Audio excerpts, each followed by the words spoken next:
মানুষ কেন বিয়ে করে?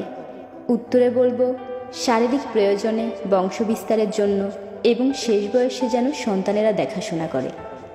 আর সবার মতো আমিও এগুলোকে বিয়ের মূল উদ্দেশ্য বলে জানতাম, কিন্তু বিয়ের পর জানতে পারলাম বিয়ের মূল উদ্দেশ্য এগুলো নয়। তাহলে মূল উদ্দেশ্য কি আর কিভাবে সেটা জানতে পারলাম, সে কথাই আপনাদের বলবো। বিয়ের আগে সভানুধ্যায়ীদের কাছে জানতে চাইলাম কেমন মেয়ে বিয়ে করলে সুখী হব। বন্ধুরা বলল, চাকরি করে কিংবা ব্যবসা করে এমন মেয়েরা বউ হিসেবে ভালো হয় না। এক মুরব্বী বললেন, কম কথা বলা মেয়ে বিয়ে করলে সুখী হবে।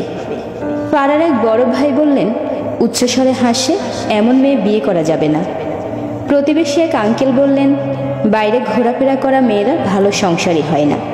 বাবা বললেন, সংসার জীবনে যদি সুখী হতে চাস তাহলে বউকে তর্ক করার সুযোগ দিবি না। স্বামীর সাথে তর্ক করা মেয়েরা ভালো হয় না। চাচা বললেন, যদি দাম্পত্য জীবনে সুখী হতে চাস তবে বউকে টাচ মোবাইল ব্যবহার করতে দিবি না। মনে রাখবি, এই মোবাইল হলো সমস্ত নষ্টের গোড়া।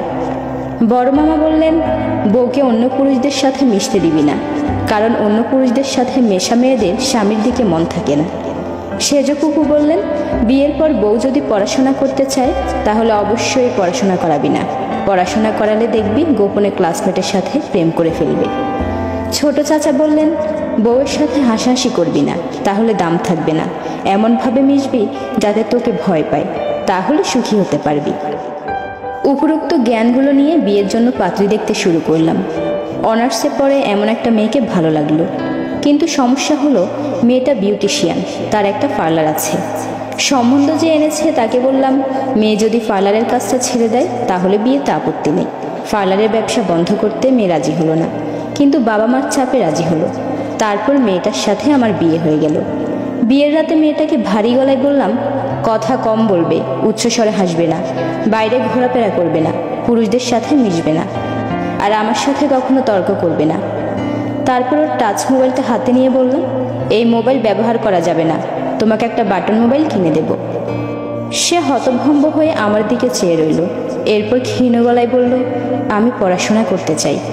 অবশ্যই না, এখন থেকে সংসার তোমার একমাত্র জায়গা, আর সব বাদ। তারপর থেকে শুরু হলো আমাদের সংসার। ব্যবসা নিয়ে সারাদিন ব্যস্ত থাকি, আর বাসায় স্ত্রীর সাথে কথা হয় না বললেই চলে। আর কথা কম হওয়াতে কোনো ঝগড়া হয় না। আর যেহেতু ঝগড়া হয় না, তাহলে বলা যায় আমাদের সংসার সুখের সংসার। মাস চারেক পর আমার স্ত্রী একটা বনসাই গাছ কিনে আনলো। হঠাৎ বনসাই গাছ কেন কিনলো বুঝলাম না। তার উপর গাছটাকে সে বনসাই পদ্ধতিতে যত্ন না নিয়ে অন্য সব গাছের মতো বাগানে রোপণ করলো।